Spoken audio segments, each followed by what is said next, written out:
would be the painful duty of singling out one of the children and of saying, "She has trachoma. She cannot enter."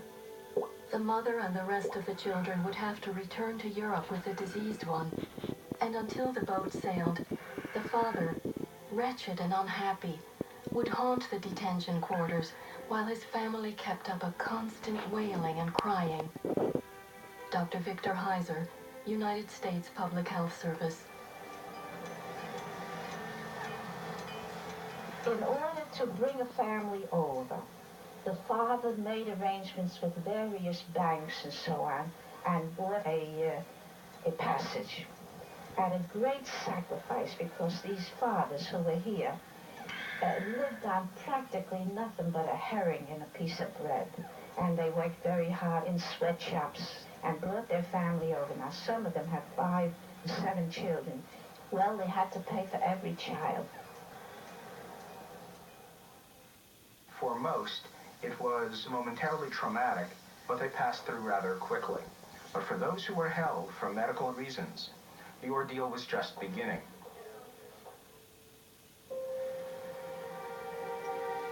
The doctors on Ellis Island had conflicting duties. As physicians, they had taken an oath to heal the sick. As public health service officers, they had the job of gatekeeper, deciding which immigrants were healthy enough to become productive citizens. Public health doctors have a broader tableau because they're protecting the public's health as well.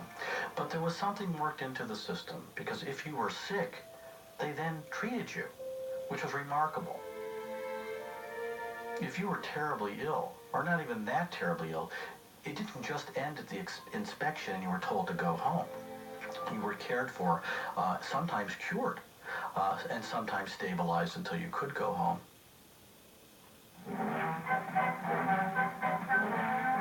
In 1902, the year that the hospital opened, President Theodore Roosevelt chose a man much like himself to serve as Ellis Island's Commissioner of Immigration.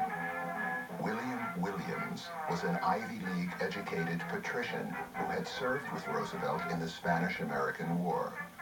In accepting Roosevelt's offer, he also accepted an 80% cut in the salary he had been making as a Wall Street lawyer. During the day, from his office window overlooking the landing dock, William Williams watched as thousands of immigrants took their first steps in America. At night, he retired to the private world of the University Club, his residence on New York's Fifth Avenue. There, he assembled a scrapbook filled with photographs, writings, and press clippings of his tenure at Ellis Island. A millionaire bachelor, he spends his evenings in the luxury of the University Club. His days, even his Sundays, he spends over at Ellis Island, with all of its squalor, its filth, its sorrow. Newspaper clipping. When Williams returned in 1909 to 1912 for a second term as Ellis Island Commissioner, he sought to restrict immigration. However, in his first term from 1902 to 1905, when the demand for immigrant labor was high, Williams presided over the construction of one of the world's largest public health hospitals. In his first memo as commissioner, Williams issued a strict command that set the standard for his administration. Immigrants shall be treated with kindness and consideration by everyone at Ellis Island. Neither harsh language nor rough handling will be tolerated. William Williams. As Williams was settling in as Commissioner of Immigration, the public health movement was gaining strength in New York City. The movement was driven by two concerns, immigrants and disease. Tens of thousands of the newcomers had settled in neighborhoods that were beginning to resemble the slums of Europe, straining public services. You have to think about the nature of public health in the United States. In some aspects, the purpose of public health was to intrude upon people and to limit their activities for the sake of the common good. So that meant reporting diseases to public health service officers, inspecting immigrants, turning them back if they were not suitable. But what is a very common theme, it doesn't matter if it's Russian Jewish immigrants or Chinese immigrants or African immigrants, that perception of immigrant as diseased, that's a very unhealthy combination.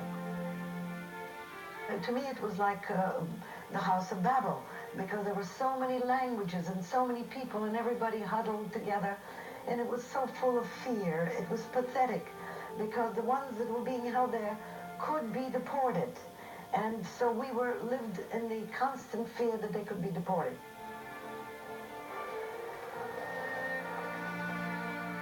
The United States did not intend to be the hospital of the nations of the earth.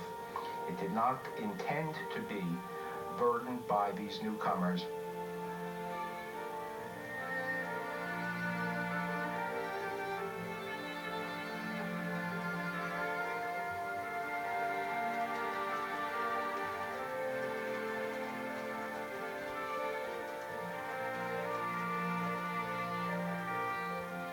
They would send word up to us that a ship had come in and to be prepared for patients.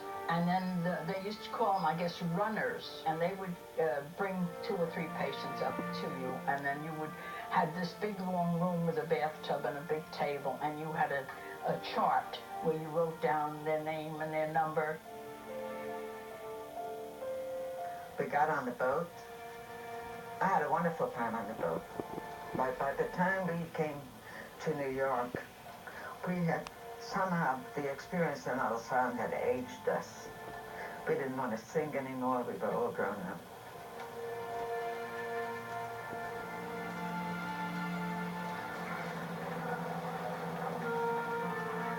The Ellis Island Hospital was known as the Hospital of All Nations. In 1914, when the hospital was fully operational, 10,000 patients from 75 different countries walked, hobbled, or were wheeled on gurneys or in wheelchairs through the hospital's double doors. We had Greece, Armenians, we had a lot of Germans, and we had a lot from Jewish people, and Irish. A lot of Irish came over, and England. We had a mixture of a little bit of everything. Many of the patients arrived with little more than the clothes on their backs. Their ignorance of medical procedures, like the recently invented X-ray, made the hospital a harrowing place. Basia is a Polish woman. She had not the slightest idea what an X-ray meant, and thought police wanted her photograph. "I am not a bad woman," she said, "and I won't have my photograph taken with no clothes on."